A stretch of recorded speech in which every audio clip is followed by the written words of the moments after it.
हमारी मौजूदगी अररिया विधानसभा क्षेत्र संख्या 49 में उपस्थित है। आपको बताते चले इस वक्त हम बॉर्डर पे खड़े हैं मटियारी में, और यहाँ चुनाव का माहौल चल रहा है। इस वक्त हम लोग इसी रास्ता से क्रॉस कर रहे थे, देखिए काफ़ी लोग हमारे बीच यहाँ पर दुकान पे बैठे हुए हैं। तो इन लोगों से आज जानेंगे कि विधानसभा चुनाव में बिहार में आने वाली किन की सरकार बनेगी। इन चीज़ों पर आपको बताते चले बिहार के खास करके अररिया जिला का जो विधानसभा चुनाव होती है बहुत अहम चुनाव मानी जाती है। और आपको दूसरी बात बता दें, ये चौक चौराहे पर ही पता चलता है कि इस बार क्या रुझान है, किन की सरकार बनने वाली। इन चीज़ों पे बहुत सारी सवाल है हम करेंगे। आप देख रहे हैं कि महीने पर खड़े हैं यहाँ पर मटियारी। कैमरामैन थोड़ा सा इधर दिखा दीजिए कि ये लोग आपको काफ़ी दुकानदार लोग यहाँ बैठे हुए। इन चीज़ों पे हम इन लोगों से कुछ जानकारी लेंगे। इस वक्त जैसे कि हम एक खाद की दुकान में हैं, यहाँ काफ़ी लोग हैं, हमारे बड़े भाई है, चचा है, ये लोग सभी लोग हैं। तो इन लोगों से आज हम बात करेंगे खास तौर पर कि इस बार किन की सरकार बनने वाली है और क्या यहाँ 5 सालों में विकास हुई है, और क्या इन चीज़ों की मुद्दा है, इन लोगों की विकास की किस तरह नज़रिया से देखते हैं। इन चीज़ों पे हम बात करेंगे। काफ़ी प्रत्याशी अपने क्षेत्र सभी प्रत्याशी बरबल कर रहे हैं। इस बार देख रहे हैं कि किन की सरकार बनने वाली। इन चीज़ों पे हम जनता से कुछ जानना चाह रहे हैं और आइए इनसे मिलते हैं। सर सबसे पहले अपना परिचय बताइए। तनवीर जी, इस बार विधानसभा चुनाव में किन की सरकार बन रही है, एनडीए की बन रही है? इस बार इंडिया गठबंधन की सरकार बन रही है। इंडिया गठबंधन की बन रही है। इस बार क्या लग रहा है कि जैसे कि काफ़ी प्रत्याशी है यहाँ और भी प्रत्याशी है, ऐसा क्या बात है कि इंडिया ही गठबंधन को बना रहे हैं आप लोग? इसलिए कि कांग्रेस का यहाँ पे 2 टर्म से विधायक हैं, अच्छा काम किए हैं, अच्छा रहा है उसका परफॉर्मेंस, इसलिए हम लोग फिर उसको रिपीट करना चाहते हैं। रिपीट करना चाह रहे हैं। तो क्या लग रहा है इन बार बिहार में सरकार बनेगी? इंशाल्लाह बनेगी, बदलाव होगी। बदलाव होगी। एक चचा है, इनसे भी कुछ जान लेते हैं। मटियारी में घूम रहे थे तो देखे काफी लोग हैं यहाँ, तो सोचे कि चुनाव का माहौल चल रहा है, कुछ लोगों से मिल लेते हैं और जानते कि इस बार किन की सरकार बन रही है, नीतीश कुमार जी की या तेजस्वी यादव की। क्या कहना है इसको? तेजस्वी यादव का सरकार बनेगी। क्या लग रहा है सरकार बनने के बाद में किस तरह विकास होगा? विकास होगा, बढ़िया होगा, इंशाल्लाह बढ़िया होगा। आप लोगों को लग रहा है ये बार तीसरी बार ट्रम्प यहाँ के विधायक रहेंगे, तो ये पिछले 5 साल में क्या विकास हुआ? बहुत विकास हुआ। लोगों का तो कहना है कि कहीं कहीं विकास ही नहीं हुआ, विधायक जी को जानते ही नहीं है, अफवाह है। एक भाई साहब है हमारे पास, इनसे जान लेते हैं। क्या नाम है आता वाला? हम आप यही कराने वाले हैं। इस बार विधानसभा चुनाव में क्या लग रही है, किन की सरकार बनेगी? हमें तो लग रहा है कि आरजेडी का बनेगा। क्या लग रहा है, मतलब किस तरह विकास होगा? मतलब कि जो वादा किया जा रहा है कि हर घर में हम नौकरी देंगे, क्या क्या लग रहा है?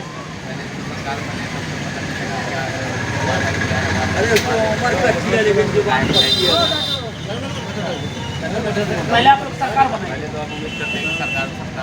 सत्ता में आ जाए।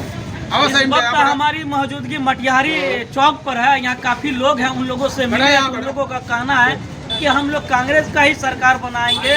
तो इन चीज़ों में लग रहा है कि कहीं ना कहीं बहुत अहम बड़ी बात आ रही है सामने कि इस बार चुनाव का काफ़ी समय कम रह गया है। एक हमारे पास चचा दिख रहा है, कैमरामैन थोड़ा इधर आ जाइए, काफ़ी उम्रदराज है, इनसे मिलते हैं।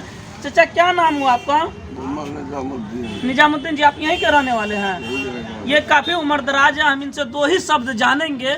चचा हमारे बीच है, काफ़ी मतलब कि हम लोगों की सौभाग्य समझिए कि चचा से मुलाकात करने का हम लोगों को काफ़ी ये पड़ा। चचा इस बार किन की सरकार बनेगी, क्या लग रहा है आप लोगों को? अनुमान तो हमको लग रहा है कांग्रेस की सरकार नहीं बनेगी, तेजस्वी का सरकार अच्छा, तेजस्वी का सरकार बन सकता है जी। तो क्या लग रहा है आने वाला समय में विकास होगी?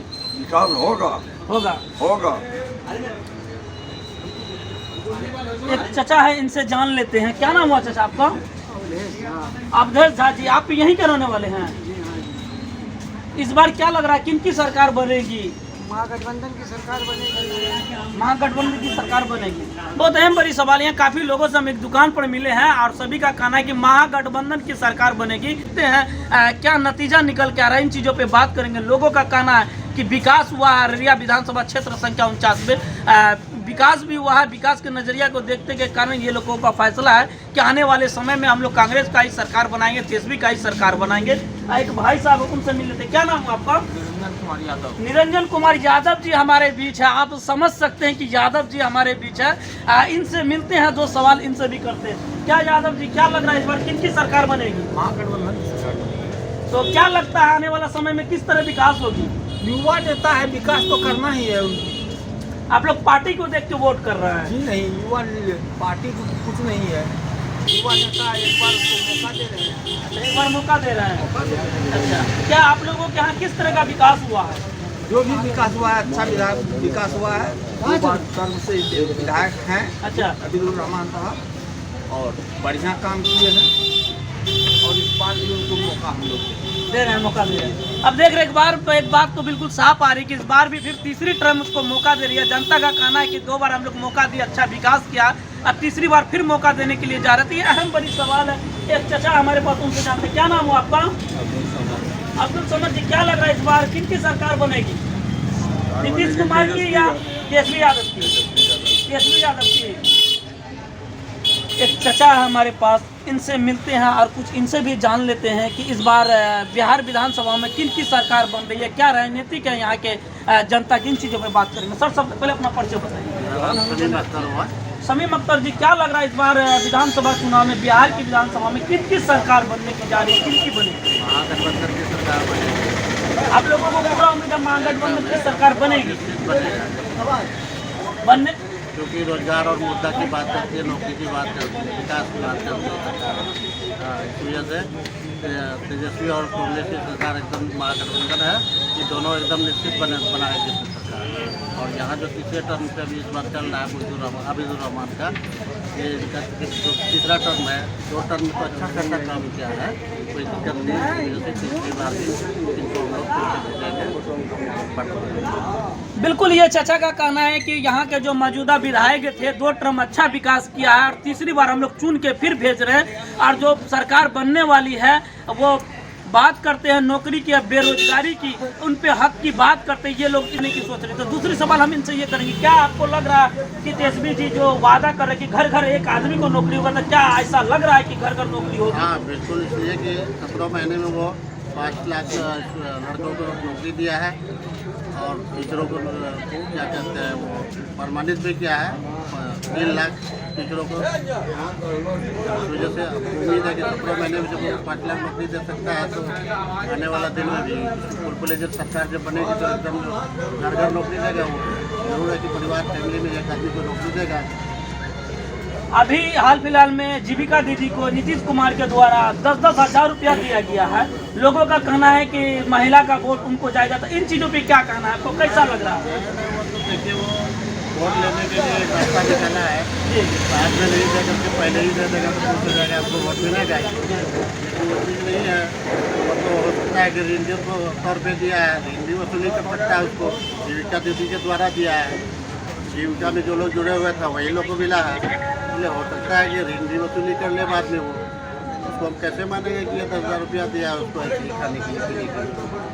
तो ऋण भी हो सकता है, तो उसका कोई मतलब नहीं बनता। हाँ, जो तेजस्वी कह रहा है कि हम 500 रुपया सिलेंडर में करेंगे, ये सही बात है, ये हो सकता है।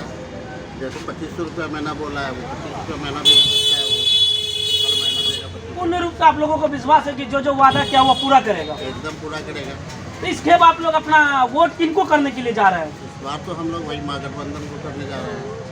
महागठबंधन में जो भी प्रत्याशी है हमारे यहाँ कांग्रेस का है,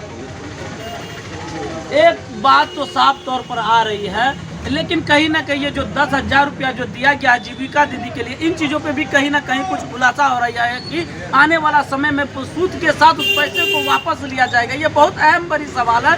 जो 10-10 हज़ार रुपया आपने देखा होगा कि यार जीविका दीदी को दिया गया है और कहीं ऐसे जीविका दीदी है बहुत सारे कि उनके खाते में नहीं आया है। तो इन चीज़ों पे चर्चा हमसे, क्या नाम हुआ आपका चचा? आप यहीं के रहने वाले हैं? इस बार क्या लग रही है किनकी सरकार बनेगी? महागठबंधन की सरकार बनेगी। आने वाला समय में किस तरह विकास होगा? बहुत बेहतर विकास, बहुत बेहतर विकास होगा। बच्चा सब पढ़ लिख के घूम रहा है, सब बेरोजगार है। पलायन यहाँ को कहीं रोका। ना कहीं लग रहा है लोगों के मन में एक तरह के सवाल आ रही है कि बच्चा युवा जो है पढ़ लिख के बेगारी घूम रहा है और तेजस्वी यादव एक तरफ वादा कर रहे हैं कि हम हर घर में एक नौकरी देंगे। इसी को लेकर यहाँ जो है कि काफ़ी सारी बात सामने आ रही है। इस बार इन लोगों को रुझान है कि हम लोग एक बार महागठबंधन को वोट करके दिखे कि आने वाला 5 साल में वो क्या कर रही है। ये मौका एक बार यहाँ की जनता दे रही है। क्या बोल रहे थे चाचा, कुछ बोल रहे थे? हमने बोल रहे हैं कि वो पलायन को रोकने का वादा किया है, होता है कि पलायन को रोक दे, फैक्ट्री लगाने की बात कर रहा है, यहाँ रोजगार देगा, बिहार में रोजगार देगा, लोग बम्बई क्यों जाएगा, दिल्ली क्यों जाएगा, बंगाल क्यों जाएगा। तो इसलिए चाह रहा है कि उनके वादे को भी देखना चाहिए हम लोगों को। अगर हमारे यहाँ पलायन रुक जाती है तो अच्छी बात है कि हमारे यहाँ घर में लोग काम करेंगे, इसलिए हम बोल रहे थे।